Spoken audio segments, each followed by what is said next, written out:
Assalamualaikum warahmatullahi wabarakatuh. Bismillah, alhamdulillah, Allahumma salli wa sallim mubarak ala sayyidina Muhammadin wa ala alihi wa ashabihi ajma'in, amma ba'du. Rabbi israh li sadri wa yassir li amri wahlul 'uqdatam min lisani yafqahu qawli. Walhamdulillahi rabbil alamin. Di ayat ke-8 arti dan sedikit mengenai makna. A'udzubillahi minasyaitonir rajim.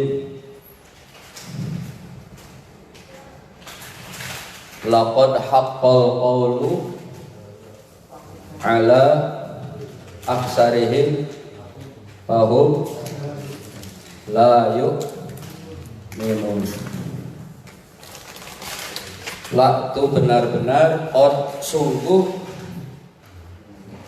haqqo nyata, al-qawlu ucapan, ala aksarihim atas mereka, ala aksarihim fahum la yu'minun, maka hum mereka la yu'minun tidak beriman. Jadi ayat ini masih ada kaitannya dengan ayat sebelumnya. Ayat sebelumnya di ayat ke-6, di ayat keberapa? Ke-7 ya. Litundiro qaumam ma undiro aba'uhum wa hum ghafilun. Mereka itu sudah diberi peringatan. Mereka siapa? Kaum-kaum jahiliyah saat itu ya. Sedikit dijelaskan kemarin bahwa ada masa patrah itu masa kekosongan, tidak ada nabi. Antara Nabi Isa ke Nabi Muhammad sallallahu alaihi wasallam itu masa patrah padahal. Nah, dalam masa patrah ini Allah tidak mengazab hambanya, Allah tidak menyiksa hambanya karena ketidaktahuan, dan tidak tahunya itu memang tidak ada yang membimbing. Sehingga kemarin dibahas pro kontra ayah Nabi, ibu Nabi, sebagian masuk neraka, ada lagi yang tidak masuk neraka. Ahlus sunnah wal jamaah pegangannya apa? Tidak boleh menyatakan ayah atau keluarga Nabi ahli neraka, karena itu masa patrah. Dan yang kedua, keturunan Nabi itu adalah dari sulbi-sulbi, dari tulang-tulang rusuk yang disucikan sampai Nabi Adam alaihis salam.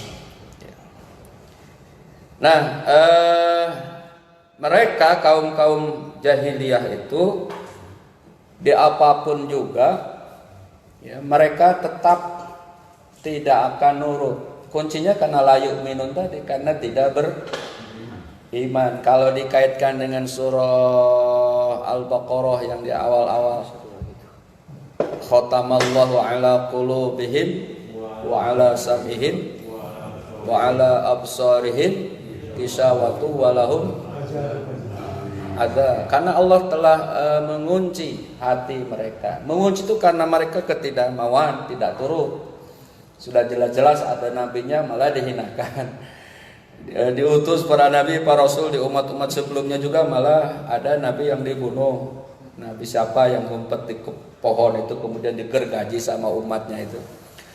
Ya, nah termasuk kepada Nabi kita Nabi Muhammad sallallahu alaihi wasallam. Maka dalam ayat ini dijelaskan sungguh nyata dan benar-benar nyata atas kebanyakan ucapan mereka itu karena mereka memang tidak beriman, sehingga waja'alna min baini aydihim saddaw wa min khalfihim saddaw fa aghshaynahum.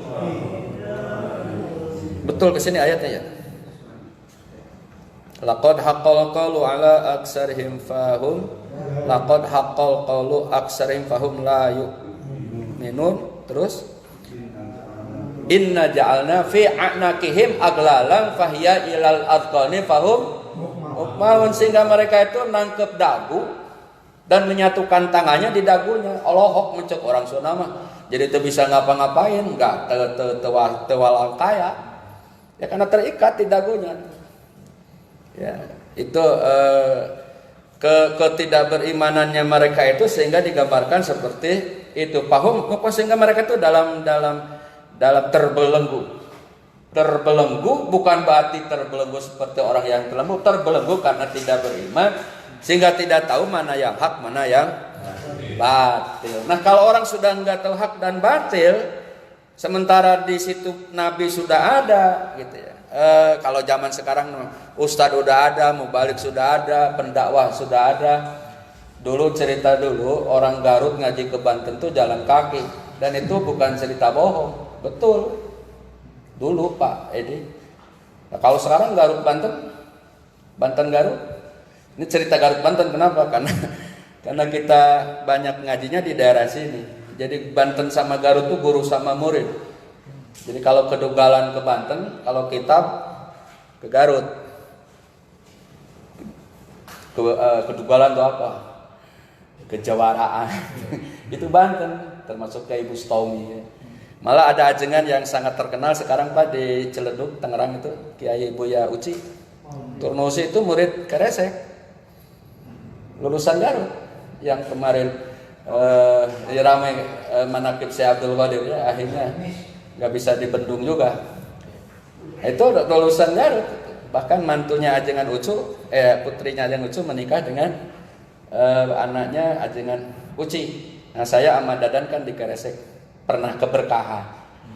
Nah, cerita itu dulu memang jalan kaki, sehingga kalau di Garut tuh hanya ada ustadz satu, jangankan sekelurahan, mungkin sekabupaten juga jarang. Nah, sekarang di Garut tiap gelodok Pak Haji. Jadi nggak ada istilah bodoh yang dihampura sekarang. Udah ustadz tiap RT, sekarang dakwah pun per WA Pak Edi dakwah. Pak Haji Is terakhir dakwah juga kemarin. Malah ada yang diingatkan sama Pak Haji Madi ngeyel orangnya sampai japri mas saya ente itu nyanyi. Ya karena memang tidak boleh lah di grup majelis zikir sesuatu yang tidak tepat. Ya walaupun itu mohon maaf tokoh walaupun muat ulama tapi tidak cocok kalau dimasukkan di majelis sehingga ditegur sama Pak Ketua wajar. Sehingga saya kasih like aja. Kenapa? Ya kita share-share yang positif. Politik bangsa yang ramai-ramai sekarang lah nggak usah lah itulah. Saya juga sangat setuju. Kenapa? Iya. Nah ini sekarang saking banyaknya ustadz jadi begini juga ya. Jadi harus banyak-banyak memfilter. Kita tidak membahas ini. Kembali bahwa gambaran itu karena mereka tidaknya beriman, gitu. Tidaknya mau mengikuti petunjuk kerisalah kenabian. Sampai-sampai Abu Jahal, Abu Lahab itu waktu Nabi pulang dari Mi'raj, kemudian berangkat Isya sebelum subuh udah sampai lagi, ya. Kemudian Nabi naik ke Jabal Ka'bah apa itu? Yang di pinggir Masjidil Haram itu kok jadi lupa. Yang Nabi Ibrahim naik ke puncak gunung itu kemudian menyerukan haji, itu ya. Kan Nabi Muhammad juga naik ke situ. Berdakwah menyampaikan bahwa tadi malam habis Isya berangkat ke Aqsa sebelum subuh nyampe lagi. Diketawain orang Mekah. Gila katanya Muhammad. Pakai onta aja lebih dari 1 bulan. Isya sebelum subuh nyampe. Yang pertama membenarkan bahwa itu adalah benar, yakin, iman adalah Abu Bakar. Sehingga Abu Bakar mendapat gelar As-Siddiq. Dari situ sejarahnya. Malah Nabi dituduh gila, Nabi dituduh edan, Nabi dituduh were, Nabi dituduh liar. Gitu. Kenapa? Karena memang mereka sudah tertutup dari keimanan. Itu kalau Pak Haji Muhadi tadi kita udah usia segini, iya, jangankan Pak Haji Muhadi, saya aja 25 hiji, umroh aja udah dilarang saya berangkat bulan November kemarin. Kenapa? Umur 50 kan terakhir. Walaupun toh sehat, mungkin 51 boleh, saya juga rada-rada ogah bahwa jamaah umroh dalam konteks ayeuna mah teu dari weuh atuh. Ngadepin perjalanan, ngadepin swab, ngadepin banyak tuh masalahnya.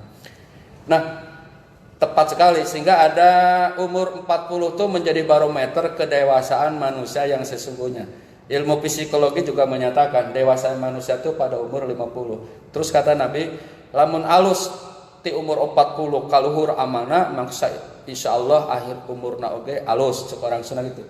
Tapi kalau umur ke 40 makin jelek, makin buruk, makin maksiat, maka itu tanda-tanda suul khotimah. Nah, supaya kita menjadi tanda husnul khotimah, Pak Haji tadi membuka. Ya bukan karena masalah umur juga, supaya kita mengisi dalam umur kita ini masuk kepada tanda yang disebut Nabi husnul khotimah. Kan bae lah payah keur yasinan mah tuh dah. Cek orang Sunda gitu. Ngertos tuh padahal. Kan bae payah keur yasinan mah sakubat-kubat dibid'ahkeun kada keur maca yasin lain keur maca Quran gitu cek orang Sunda. Alusan payah maca Quran apa keur maca yasin? Ayo logika aja jangan pakai dalil.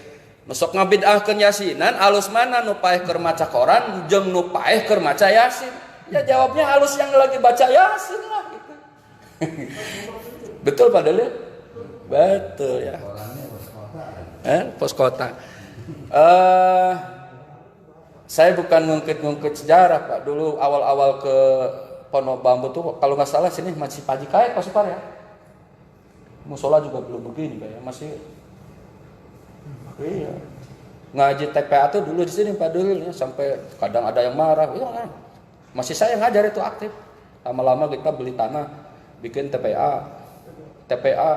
Saya mendirikan TK Islam. Guru laki-laki yang ngajar di TK Islam termasuk saya, TK Islam.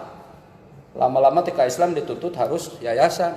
Itulah sejarah mendirikan. Jadi saya yang bikin yayasan itu sebetulnya. Yayasan Al-Huda itu. Ini.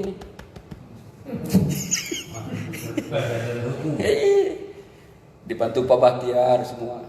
Gitu ya. Berdirilah yayasan untuk legalitas TK Islam ke Departemen Pendidikan. Gitu saja kita yang bikin. Jumat juga kita yang mendirikan. Jumat Al-Huda kita yang ngadain. Pak Haji Is masih ada tuh saksinya. Itu sejarah. Untuk apa? Untuk dakwah juga. Nah sekarang pelanjutnya alhamdulillah karena yayasan mah 5 tahun sekali penggantian pengurus. Nah kembali kepada majelis zikir ini bahwa mengisi sisa umur, nggak tahu umur itu kapan. Sekarang aja pejabat banyak yang kena, tokoh publik banyak yang kena. Ini tanda-tanda memang manusia itu lemah. Oleh karena itu mudah-mudahan karena barokah surah Yasin itu banyak sekali fadilahnya, hadisnya juga banyak juga yang sahih. Bahkan Ustadz Abdul Somad sudah menjelaskan, jangan ragu baca Yasin di malam Jumat itu ada sunnahnya. Ustadz puas itu ya. Oleh karena itu sedikit demi sedikit walaupun tidak begitu penjabaran seperti dalam tafsir, paling tidak bapak-bapak memahami konteks ayat yang kita baca, zikirnya, doanya, alhamdulillah semuanya lengkap. Demikian, assalamualaikum warahmatullahi wabarakatuh.